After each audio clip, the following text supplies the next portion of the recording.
はい、こんにちは。今日はね、欠点クラート過去後編やっていきたいと思います。前編では動くところまで確認できてるんだけど、それに引き続いてやっていく感じですね。ということで、行ってみましょう。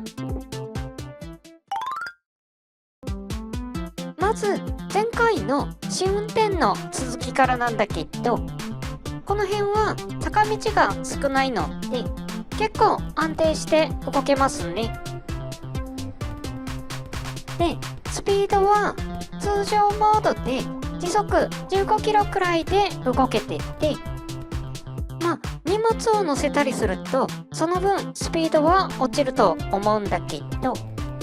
スピードが上がりすぎると壊れやすかったりもするので、行ってるそばから壊れたかちょっと視界からはよくわからなかったんだけど、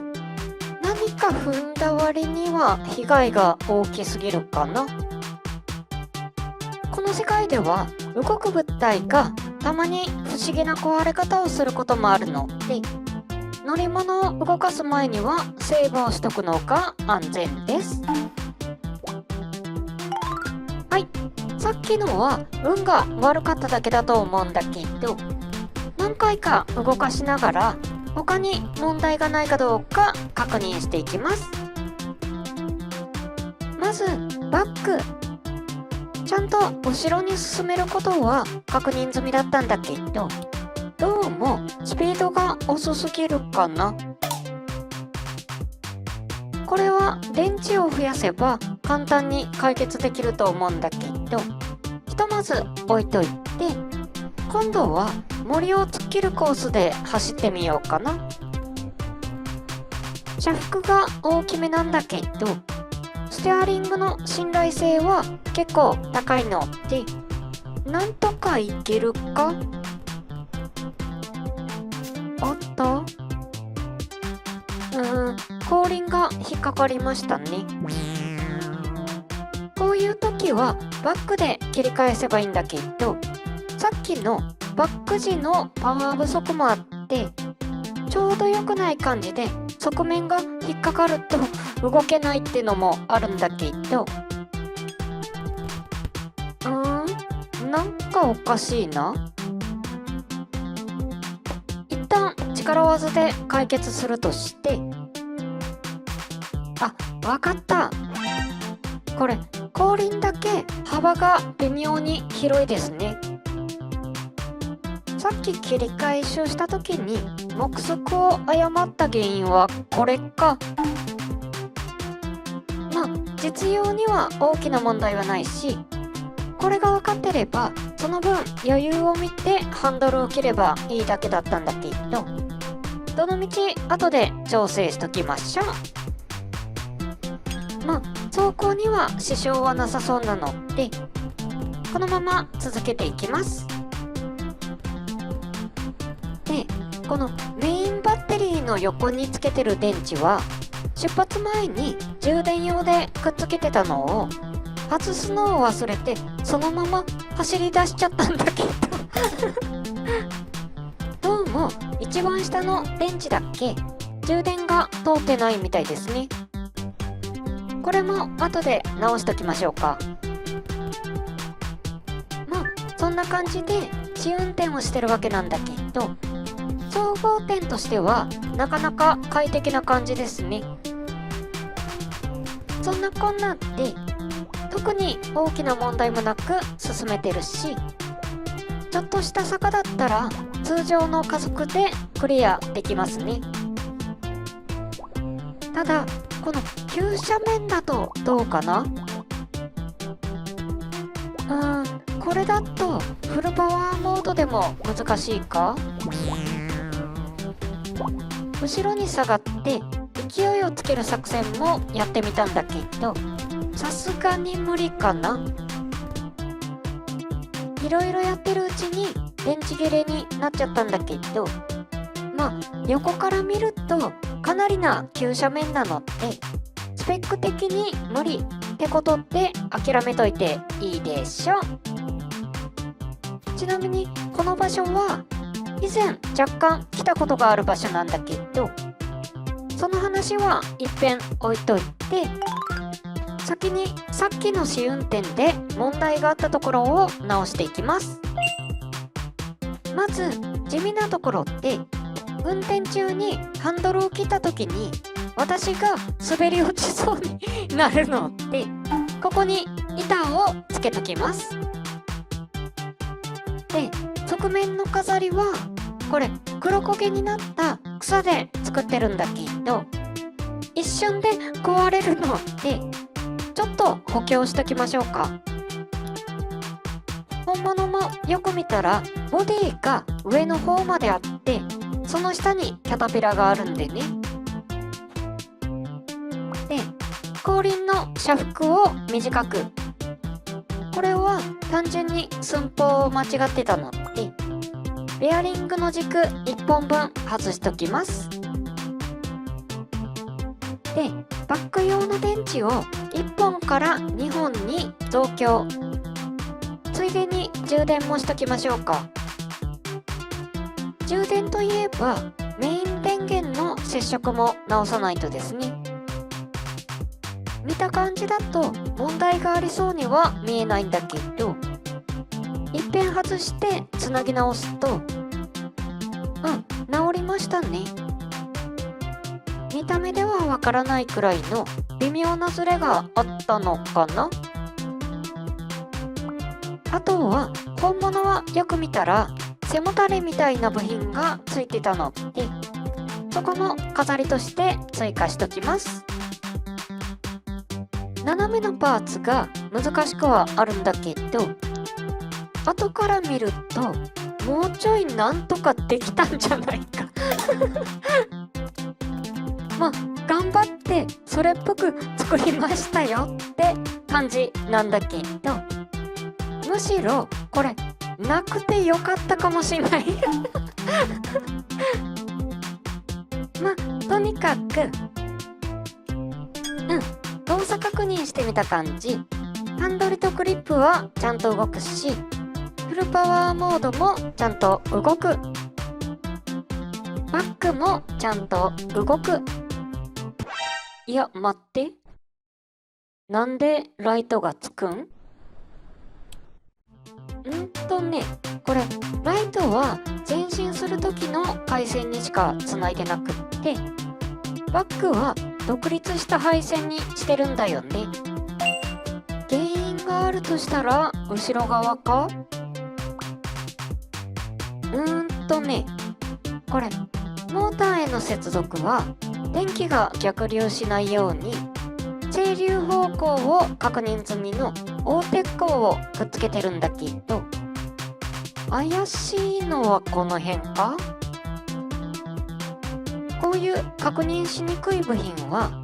確認したい場所にカメラを固定して、自分はカメラの映像を確認するっていう小技があるんだけど、バックのモーターは右側なのに左側の LED が光ってますね。配線は通電してないはずだし、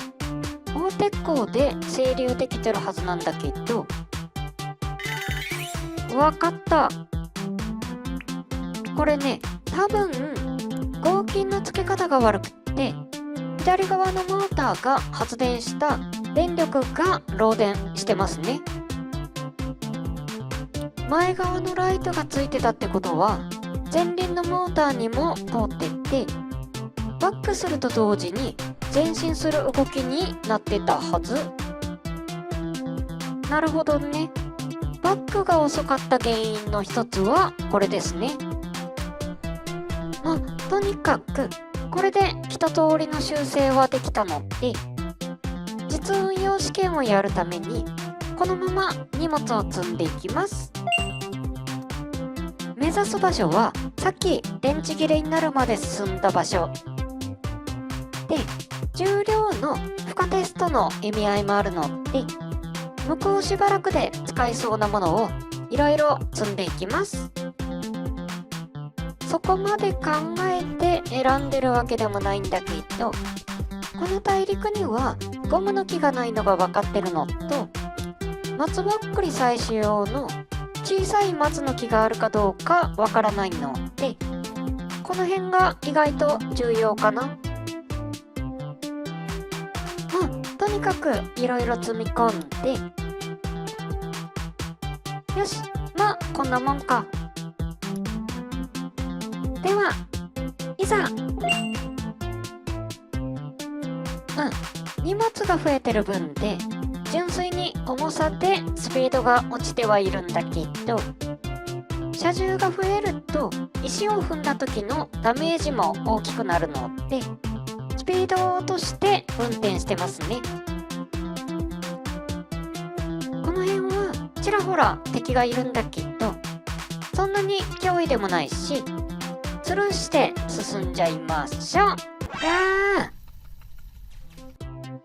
松ぼっくりに引火したのか。ちょっと待って。荷物に硝石が入ってるから水に入ったら溶けちゃうんだけど、このままほっといたら火が回っちゃうし、待てよ。荷物にニトロがあるやん。まずい。早く消火しないと。はい、ちょっとね、ドローンがいない森の中を進みましょうかね。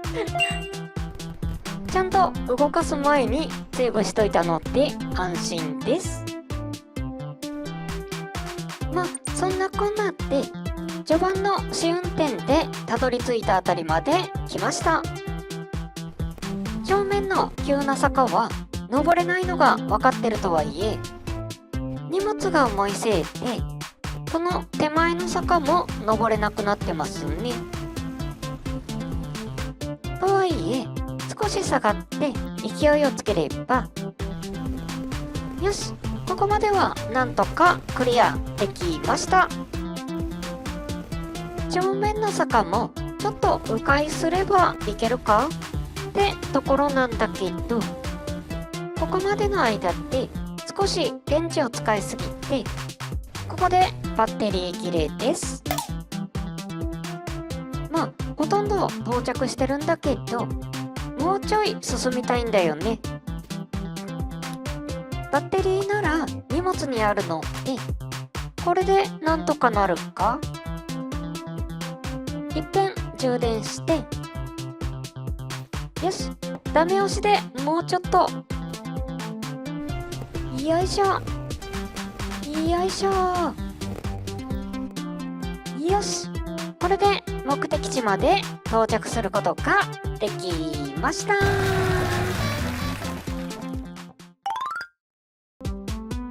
ということで、欠点クラート後編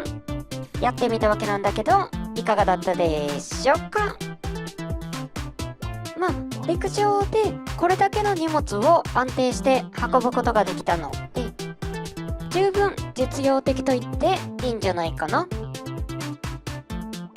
ちなみに本物の欠点クラートはもっと小さいサイズなんだけど、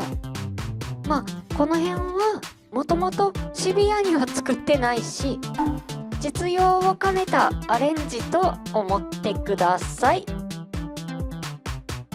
ちなみに今たどり着いた場所がどういう場所なのかというと、水晶探しの時に最初に交渉を見つけた場所ですね。あの時は交渉以外はほぼスルーしてたので、あとはこの辺の敵を倒しながら資材集めとかしていこうかな。ということで、次回はでっかい銃狩りやっていきたいと思います。はい、じゃあ今日はこの辺でバイバーイ。